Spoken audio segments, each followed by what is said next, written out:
Madhya Pradesh high court bar association, माननीय madam मुख्य न्यायाधिपति, माननीय न्यायाधिपति गणों के सभी परिजन एवं मध्य प्रदेश हाईकोर्ट की रजिस्ट्री के सभी सदस्यगण एवं मध्य प्रदेश उच्च न्यायालय के सभी माननीय सदस्यगणों को मेरा सादर नमस्कार। मध्य प्रदेश उच्च न्यायालय के इस महान गौरवशाली न्यायालय में आप सभी माननीय न्यायमूर्ति गणों के समक्ष मध्य प्रदेश उच्च न्यायालय अधिवक्ता संघ जबलपुर के अध्यक्ष के रूप में यह मेरा प्रथम उद्घोषण है।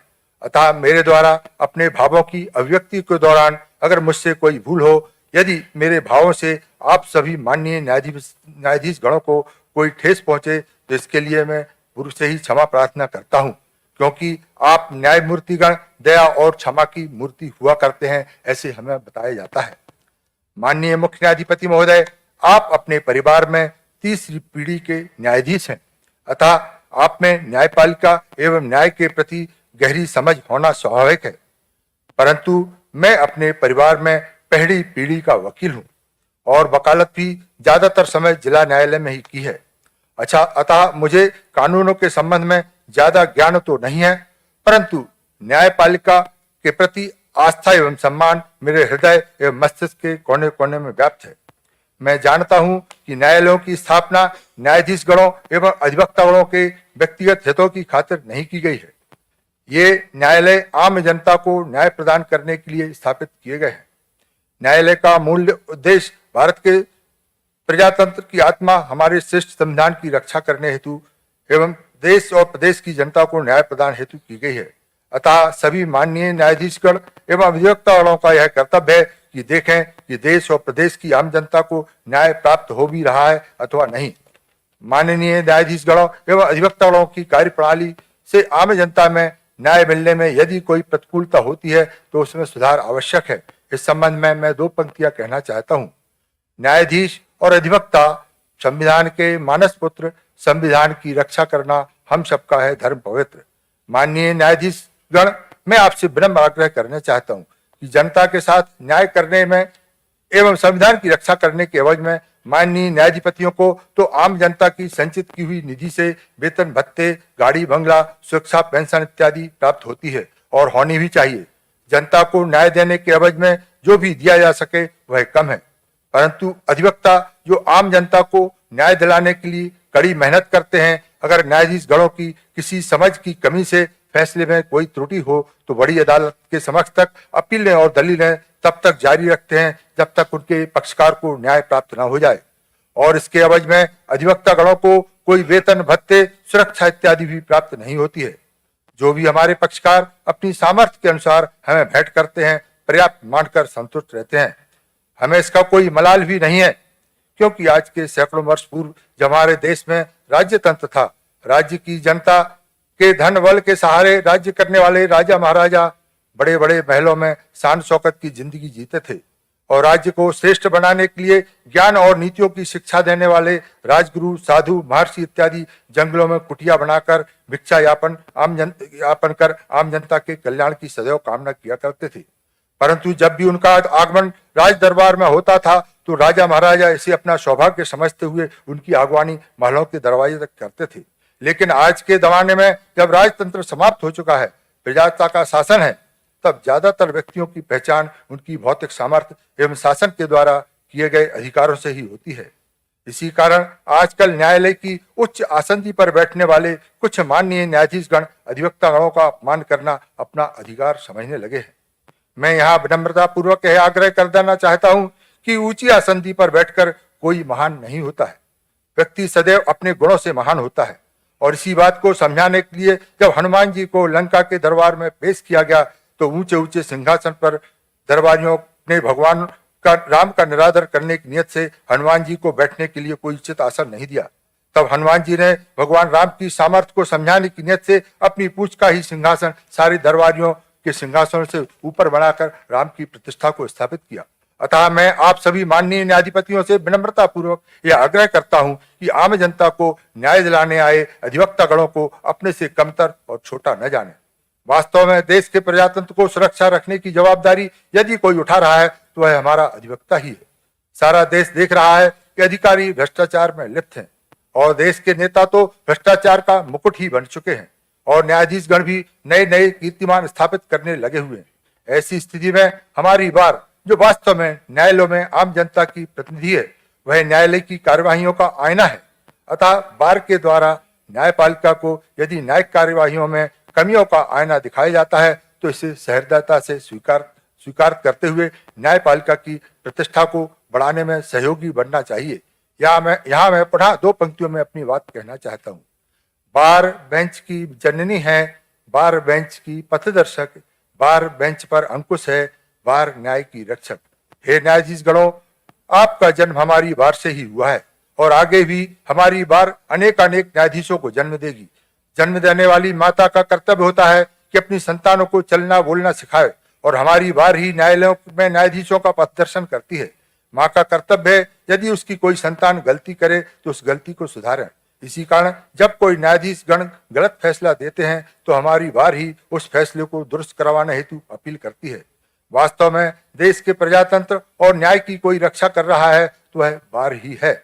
इसलिए मैं इस महान न्यायिक आसंदी के सामने खड़े होकर अपनी इस महान बार की ओर से देश के सभी न्यायालयों में ऊंची ऊंची आसंदियों पर बैठे माननीय न्यायाधीश गणों से यह करबद्ध आग्रह करता हूं कि वे अपने न्यायालयों में आम जनता के लिए न्याय मांगने आने वाले अधिवक्ता गणों का अपमान करने की भूल न करें। उनके द्वारा किया जाने वाला अमर्यादित आचरण सिर्फ किसी अधिवक्ता का ही नहीं अपितु समूचे न्यायालय का अपमान होने से असहनीय एवं निंदनीय है। माननीय मुख्य न्यायाधिपति महोदय, मैं अपने मध्य प्रदेश उच्च न्यायालय के मुख्य न्यायाधिपति के कार्यकाल में प्रदेश की न्याय व्यवस्था को सुधारने के लिए अथक प्रयास किए हैं। न्याय परिवार का मुखिया होने के नाते आपके द्वारा सुधार किया जाना आवश्यक भी है, परंतु आम जनता के हितों में किए गए कार्य एवं प्रयास अपनी कसौटी पर कितने खरे उतरे इसका आकलन आम जनता के द्वारा ही किया जाएगा। अतः न्यायालय में आम जनता का प्रतिनिधित्व करने वाली बार ही की अभिव्यक्ति इस संबंध में महत्वपूर्ण होती है। मैं अभी कुछ दिन पूर्व ही मध्य प्रदेश उच्च न्यायालय अधिवक्ता संघ का अध्यक्ष पदासीन हुआ हूँ। मैं नहीं जानता कि हमारे पूर्व अध्यक्ष ने आपके द्वारा किए गए न्यायिक सुधारों के परिणामों के संबंध में आपको कुछ बताया भी है या नहीं, क्योंकि हम देख रहे हैं हमारे चुने हुए अधिवक्ता प्रतिनिधि महत्वपूर्ण पदों पर वर्चस्व स्थापित करने के लिए पूरे जोर शोर से लगे हुए। मैं मां सरस्वती से प्रार्थना करता हूं कि हमारे अधिवक्ता प्रतिनिधियों की बुद्धि में विशेष रूप से विराजमान हो सके ताकि वे अपने व्यक्तिगत हितों को त्याग कर आम जनता एवं आम अधिवक्ता गणों के हितों की रक्षा करें। माननीय मुख्य न्यायाधिपति महोदय, आपने जो भी क्रांतिकारी सुधार किए हैं, हमारी न्याय प्रणाली में किए हैं, इन सब के परिणाम को आप तक पहुंचाने की जवाबदेही मध्य प्रदेश उच्च न्यायालय अधिवक्ता संघ के सदस्यों के द्वारा मुझे प्रदान की गई है।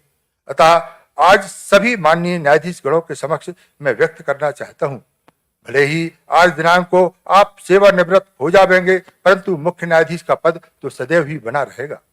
माननीय न्यायाधिपति महोदय, आपके द्वारा न्यायालयों में पुराने प्रकरणों के निराकरण में तेजी लाने की नीयत से 25 जुड़े हुए प्रकरणों को तीव्रता से निपटाने के आदेश दिए गए। आपके द्वारा पारित आदेश सद्भावना पूर्वक था, परंतु उन प्रकरणों को समय सीमा में निपटाने का दबाव के कारण न्यायाधीश गणों ने तेजी से एक ही दिन में अनेकों गवाह न्यायालय में गवाही देने उपस्थित सम्मत जारी किए। एक ही दिन में अनेकों गवाह न्यायालय में गवाही देने उपस्थित होते रहे और न्यायाधीश गण भी दबाव और मजबूरी में आकर न्यायालय के दोनों कठोरों में गवाही प्रारंभ करवाने लगे और तीसरे प्रकरण में भी अधिवक्ता की बहस सुनने के लिए व्यवस्था होने लगे। गवाहों का ज्यादा प्रतिपरीक्षण न्यायालयों ने समय के अभाव होने के कारण न्यायालय द्वारा प्रतिपरीक्षण में अंकुश लगाने लगे। अत्यधिक पुराने प्रकरणों में बचाव साक्ष्य न्यायालय में प्रस्तुत करने में 1 या 2 अवसर देकर प्रकरण का विचारण समाप्त करने लगे। न्यायालयों की गैर न्यायिक कार्यवाही की वजह से अगर अधिवक्ता गणों के द्वारा एक न्यायालय से दूसरे न्यायालय में प्रकरण स्थानांतरित करने हेतु आवेदन प्रस्तुत किए तो अप्रत्यक्ष रूप से उच्च न्यायालय की रोक होने के कारण ऐसे सभी आवेदनों को निरस्त कर पक्षकारों को न्यायालय की अनुचित कार्रवाइयों के सामने नतमस्तक होने विवश कर दिया गया। न्यायालय की सारी मर्यादाएं तार-तार हो गईं। विचारण न्यायालय के न्यायाधीशों का मकसद अपनी नौकरी की चिंता हो गया, जिस कारण प्रदेश भर के लाखों अधिवक्ताओं ने न्यायालय की कार्यवाही का प्रतिकार किया और जिसके परिणाम स्वरूप हमारे प्रदेश के हजारों अधिवक्ता गणों पर न्यायालय की अवमानना के हजारों प्रकरण चलाए गए। हमें इसका कोई मलाल भी नहीं है। संविधान ने आपको दंड देने का अधिकार दिया है और हमने यदि कोई गलती की है तो आप हमें दंड दें। हमारी क्या बिसात हम आपका विरोध कर सके। भगवान शंकर ने भी जब भस्मासुर को वरदान दिया था तो खुद उन्हें अपनी सुरक्षा के लिए तीनों लोग भागना पड़ा था। माननीय मुख्य न्यायाधिपति महोदय, आपके द्वारा न्यायालय का कार्यालयीन समय प्रातः 10:30 बजे से प्रातः 10:15 बजे करके आम जनता के हितों को ध्यान में रखकर किया गया था, परंतु इसके अनेकों दुष्परिणाम हो रहे हैं। इस पर पुनर्विचार करने का कष्ट करें। माननीय हमारे न्यायालयों के कुछ माननीय न्यायाधीश गण अधिवक्ता गणों से असमित भाषा में बात कर रहे हैं। जरा जरा सी बात में प्रकरण डिसमिस करना, कॉस्ट लगाना न्यायाधीश गणों की गरिमा के प्रतिकूल है। एक अधिवक्ता एक ही समय एक से अधिक न्यायालयों में उपस्थित नहीं हो सकता है। ऐसी स्थिति में प्रकरणों को पास ओवर करने के बजाय प्रकरण को डिसमिस करना आम बात होती जा रही है। फाइलिंग सेक्शन में घंटों इंतजार के बाद भी नंबर नहीं आता है। अगर प्रकरण में कोई डिफॉल्ट आ जाए तो डिफॉल्ट के सुधार के बाद प्रकरण कब लगेगा कोई गारंटी नहीं। अगर किसी कारणवश 7 दिनों के भीतर डिफॉल्ट दूर ना हो तो एक मुश्त अनेकों प्रकरण डिसमिस किए जा रहे हैं, जबकि हजारों ऐसे पुराने प्रकरण न्यायालय में अपनी सुनवाई का इंतजार करने के लिए लंबित हैं और उनका नंबर ही नहीं आ रहा है। तो क्या यह नियम उचित है? कृपया पुनर्विचार करें। ऐसा प्रतीत होता है कि माननीय उच्च न्यायालय को आम जनता को न्याय देने की बजाय प्रकरणों का बोझ कम करने में ज्यादा रुचि है। इसके लिए यह बेहतर होगा कि फाइलिंग सेक्शन में ही माननीय न्यायाधीश पतियों की नियुक्ति कर दी जाए। मान्यवर, इस साल मध्य प्रदेश उच्च न्यायालय ने गर्मी की छुट्टियां 15 दिन आगे बढ़ा दी हैं। जब छुट्टियां मिलेंगी तो बच्चों के स्कूल खुल जाएंगे। मैं यह जानता हूं कि यह सब सिर्फ आपने अपनी मर्जी से नहीं किया होगा। हमारी बार के पूर्व अध्यक्ष भी हर समय कंधे से कंधा मिलाकर आपके साथ खड़े रहे।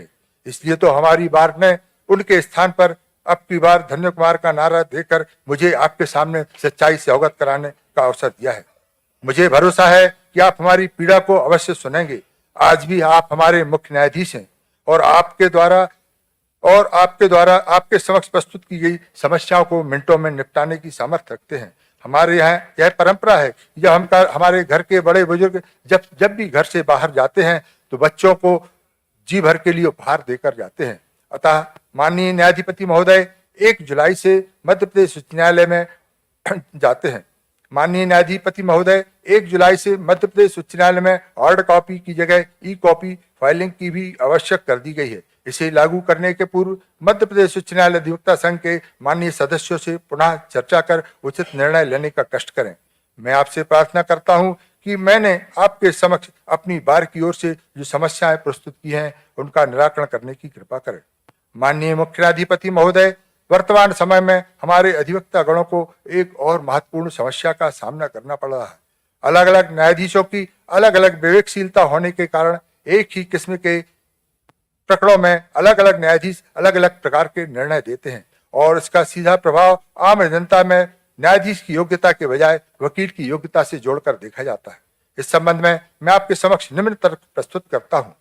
एक ही किस्म की बीमारी का इलाज करने वाले 3 अलग अलग डॉक्टर हों और एक डॉक्टर से इलाज होने में 100% की गारंटी और दूसरे डॉक्टर से इलाज होने में 50% और तीसरे डॉक्टर से इलाज होने में मरीज की ठीक होने की कोई गारंटी ना हो तो स्वाभाविक है मरीज अपना इलाज प्रथम श्रेणी के डॉक्टर से ही कराना उचित समझेगा। अतः माननीय न्यायाधीश गणों के निर्णय में एक रूपता स्थापित करने हेतु माननीय उच्च न्यायालय को ठोस प्रयास करना आवश्यक है, क्योंकि किसी प्रकरण के निर्णय से न्यायाधीश की योग्यता नहीं वकील की योग्यता का प्रमाण पत्र आम जनता के द्वारा जारी कर दिया जाता है और होनहार वकील का भविष्य खतरे में पड़ जाता है। मान्यवर, एक और पीड़ा के संबंध में आपको अवगत कराना चाहता हूं।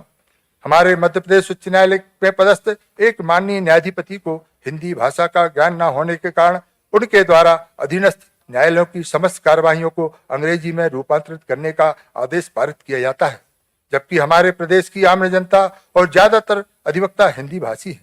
मुझे स्वयं अंग्रेजी भाषा का ज्ञान नहीं है।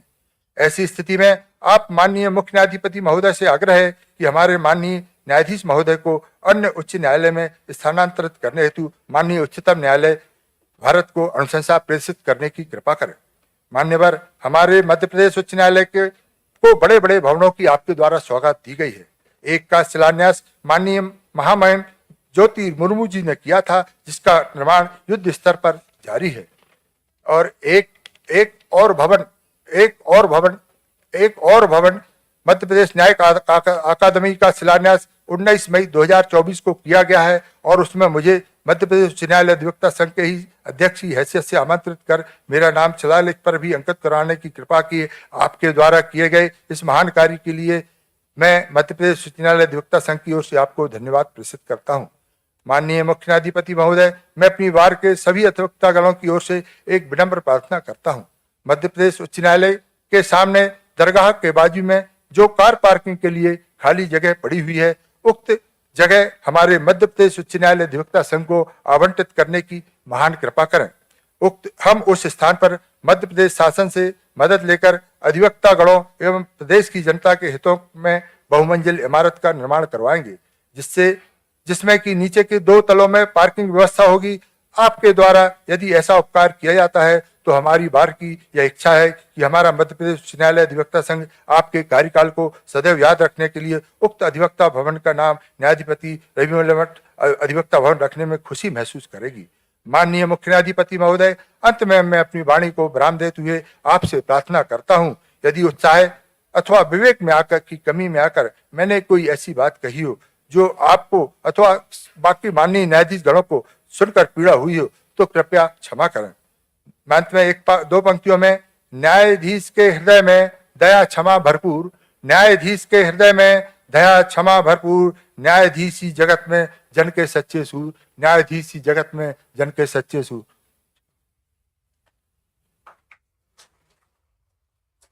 I request President High Court Bar Association Gwalior, Shri Pawan Patil